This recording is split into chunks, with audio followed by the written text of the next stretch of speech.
Hi, ಎಲ್ಲರಿಗೂ ಬೆಳಗಿನ ಶುಭೋದಯ. ಹೇಗಿದ್ದೀರಾ? ನಾನು ಚೆನ್ನಾಗಿದ್ದೀನಿ. ನೀವೆಲ್ಲ ಚೆನ್ನಾಗಿದ್ದೀರಾ ಅಂತ ತಿಳ್ಕೊಂಡಿದ್ದೀನಿ. ನೋಡಿ, ಹೋಟೆಲಲ್ಲಿ ಇಡ್ಲಿ ಸಾಂಬಾರು ಯಾವ ಥರ ಮಾಡ್ತಾರಲ್ವ ಅದೇ ಥರ ಮಾಡೋಣ ಅಂತ ಇವತ್ತು. ಯಾರು ವಿಡಿಯೋ ಸ್ಕಿಪ್ ಮಾಡಬೇಡಿ, ಕೊನೆವರೆಗೂ ನೋಡಿ. ಯಾರೆಲ್ಲ ನನ್ನ ಚಾನಲ್ ಸಬ್ಸ್ಕ್ರೈಬ್ ಆಗಿಲ್ಲ, ಸಬ್ಸ್ಕ್ರೈಬ್ ಆಗಿ ನೋಡಿ. ನೋಡಿ, ಒಂದು ಬಟ್ಲ ಬೇಳೆ ಇದ್ದರೆ ಸಾಕು, ಒಂದು ರುಚಿಕರ ಸಾಂಬಾರು ಅಂತಲೂ ಹೇಳ್ಬೋದು. ದೋಸೆಗೆ, ಇಡ್ಲಿಗೆ ತುಂಬ ರುಚಿಯಾಗಿರುತ್ತೆ.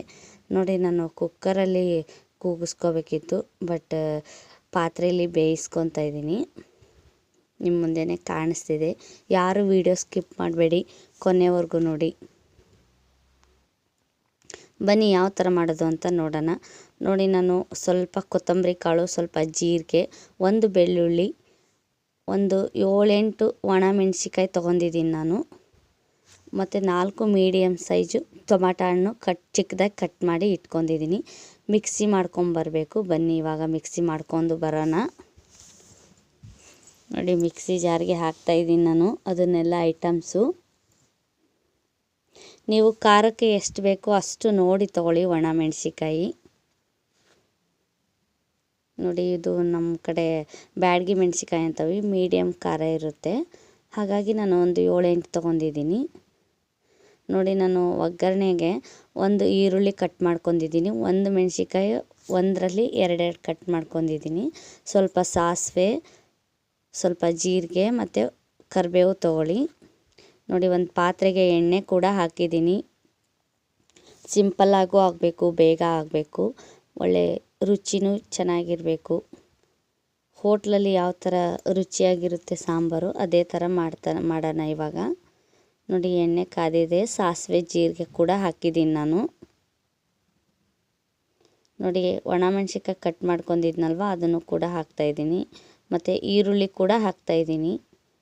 ಹಾಕಿದ್ಮೇಲೆ ಒಂದು ಸಲ ಚೆನ್ನಾಗಿ ಮಿಕ್ಸ್ ಮಾಡ್ಕೊಳ್ಳಿ, ಹಸಿ ವಾಸನೆ ಹೋಗೋವರೆಗೂ. ಯಾರು ವಿಡಿಯೋ ಸ್ಕಿಪ್ ಮಾಡಬೇಡಿ, ಕೊನೆವರೆಗೂ ನೋಡಿ. ಯಾರೆಲ್ಲ ನನ್ನ ಚಾನಲ್ ಸಬ್ಸ್ಕ್ರೈಬ್ ಆಗಿಲ್ಲ, ಸಬ್ಸ್ಕ್ರೈಬ್ ಆಗಿ ನೋಡಿ.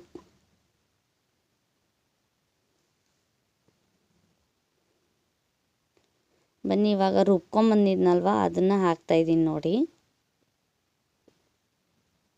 ತುಂಬ ಕೆಂಪಾಗಿದೆ ಅಂದರೆ ನೋಡಿ, ಟೊಮಾಟೊ ಹಣ್ಣು ರುಬ್ಬಿದ್ನಲ್ವ ಹಾಗಾಗಿ ಕೆಂಪಾಗಿದೆ. ಮತ್ತು ಬೇಳೆ ಬೇಯಿಸ್ಕೊಂಡಿದ್ನಲ್ಲ ಅದನ್ನು ಚೆನ್ನಾಗಿ ಮಸ್ತ್ಬಿಟ್ಟು ಹಾಕಿದ್ದೀನಿ. ನೋಡಿ, ಇವಾಗ ಒಂದು 2 ನಿಮಿಷ ಹಾಗೆ ಬೇಯಿಸ್ಕೊಂಡು ಆಮೇಲೆ ನೀರು ಹಾಕಿ.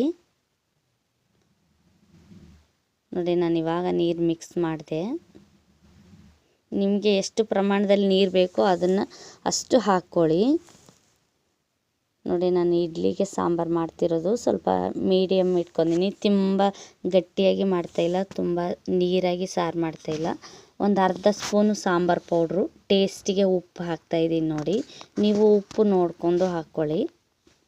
ನೋಡಿ, ಬೆಲ್ಲ ಕೂಡ ಹಾಕ್ತಾಯಿದ್ದೀನಿ. ನೀವು ಬೇಕು ಅಂದರೆ ಹಾಕ್ಕೊಳ್ಳಿ, ಬೇಡ ಅಂದರೆ ಸ್ಕಿಪ್ ಮಾಡಿ. ನೋಡಿ, ಪಕ್ಕದಲ್ಲಿ ಇಡ್ಲಿ ಕೂಡ ಇಡೋಣ ಅಂತ ನೋಡಿ ತಟ್ಟೆಗೆ ಎಣ್ಣೆ ಹಚ್ಬಿಟ್ಟು ಹಿಟ್ಟು ಹಾಕಿ ಇಡ್ತಾಯಿದ್ದೀನಿ. ಇಡ್ಲಿ ಬೇಯೋಷ್ಟರಲ್ಲಿ ಸಾಂಬಾರು ಕೂಡ ಕುದೀತೆ. ಒಂದು ರುಚಿಕರ ಸಾಂಬಾರು ಅಂತಲೂ ಹೇಳ್ಬೋದು, ತುಂಬ ಟೇಸ್ಟಿಯಾಗಿರುತ್ತೆ. ಹೋಟ್ಲಲ್ಲಿ ಯಾವ ಥರ ಮಾಡ್ತಾರಲ್ವ ಅದೇ ಥರ ಮಾಡಿದ್ದೀನಿ. ನೋಡಿ, ಸಾಂಬಾರು ಕೂಡ ಚೆನ್ನಾಗಿ ಕುದ್ದಿದೆ. ಈ ಥರ ಬಂದಿದೆ ನೋಡಿ ಸಾಂಬಾರು. ಯಾವ ಥರ ಬಂದಿದೆ ಅಂತ ಕಮೆಂಟ್ ಮಾಡಿ. ನೀವು ಯಾವ ಥರ ಮಾಡ್ತೀರಾ ಅಂತಲೂ ಕಮೆಂಟ್ ಮಾಡಿ ನನಗೆ. ನೋಡಿ, ಮೀಡಿಯಮ್ ಗ್ಯಾಸ್ ಇಟ್ಟು ನಾನು ಒಂದು 10 ನಿಮಿಷ ಬೇಯಿಸ್ಕೊತೀನಿ ಇಡ್ಲಿನ. ಯಾರು ವಿಡಿಯೋ ಸ್ಕಿಪ್ ಮಾಡಬೇಡಿ, ಕೊನೆವರೆಗೂ ನೋಡಿ. ಒಂದು ಪಾತ್ರೆಯಲ್ಲಿ ಎಣ್ಣೆ ಕೂಡ ಹಾಕಿದ್ದೀನಿ, ಮಿರ್ಚಿ ಮಾಡಬೇಕು ಒಂದು. ನೋಡಿ, ಹಿಟ್ಟು ಕೂಡ ಕಲಸಿ ಇಟ್ಕೊಂಡಿದ್ದೀನಿ. ನೀನು ಒಳ್ಳೆಯವನಾಗಿದ್ದರೆ ಅದು ನಿನ್ನ ತಪ್ಪಲ್ಲ, ಒಳ್ಳೆಯತನವನ್ನು ಸಮಾಜ ಒಪ್ಪಲ್ಲ, ಒಳ್ಳೆಯತನಕ್ಕೆ ಕಷ್ಟ ತಪ್ಪಲ್ಲ, ಆದರೆ ಅದನ್ನು ಮರೆತರೆ ಆ ಪರಮಾತ್ಮ ಒಪ್ಪಲ್ಲ. ಮನೆಯ ಅಂದ ಮುಖ್ಯವಲ್ಲ, ಮನೆಯಲ್ಲಿರುವ ಮನಸ್ಸುಗಳ ಅಂದ ಮುಖ್ಯ. ನೋಡಿ, ತಟ್ಟೆಗೆ ಕೂಡ ಇಡ್ಲಿ ಸರ್ವ್ ಮಾಡಿದ್ದೀನಿ. ಯಾವ ಥರ ಬಂದಿದೆ ಅಂತ ಕಮೆಂಟ್ ಮಾಡಿ.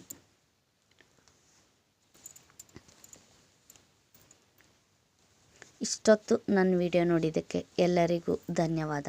ಈ ದಿನ ಎಲ್ಲರಿಗೂ ಶುಭವಾಗಲಿ.